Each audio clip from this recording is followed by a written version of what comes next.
continue. Verse 8.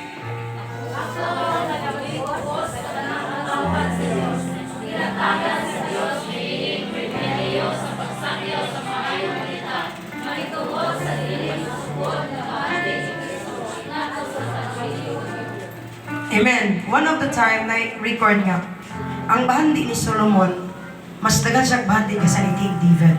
Because ang bahandi ni Solomon is like, ingon pa, mura bitaw ginagraba bitaw sa iyang balwarte, ginagraba na lang.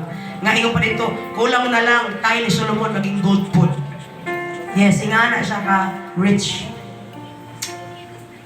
Pero, kabalo pa mo may soon, sa wala na bantay ni Solomon, ang iyang pagka-rich, nawala ang iyang pakirelasyon sa Diyos. Pero igsoon, ang isaad diri sa Ginoo, ang dili masukod nga bani ni Kristo, kining dili masukod nga bani ni Kristo, mo'y sama sa magnet nga nagbitad, nagbira sa imo, paduol sa kasing-kasing sa Diyos. Whatever nga currency nga magbira sa imo. Bitaw mo, bawal ka maligod diya kay kusog ang currency, diba? Dili tarang dagat pwede kaliguan because of different currency. Nag-mission mi dito sa part sa Luzon. I think, part sa Camiguin. Ito part na sa Luzon. Nag-mission mi, commission ko, kasi sa mga sa akong iskulahan nga, mga foreigner maputong head. So that's why, dito, what may kasayot na bawal kaliguan.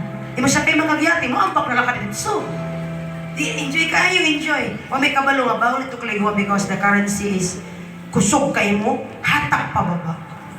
Na akong classmate, hapit yun mapatay siya. Kaya, ihatak siya pababa. Nabigugan pagit siya, hapit siya mapatay. Nga na, bitaw. But, ang panalangin ng mga material, ito kabutang hatakon ka ani. Pwede hatakon ka na nga, panalangin padoon sa Diyos, pwede maghatakon ka, palayo sa Diyos, paingon sa kalibutan. Pero ang bahandi nga gikan sa Diyos, delikado nga mo si Kristo. Kay si Kristo, hatakon ka niya padoon sa iyang amahan. Palabakan na nato ang Ginoo, be. Sige, padayon ta. Okay, verse 10. Sa simbahan, masayran karon sa mga pangulo sa kapagmanan sa kalamitan, ang pangalan sa Diyos na may kanilangin makamaki. Kuyaw kaayo ang kaalam sa Diyos diri nga simbahan.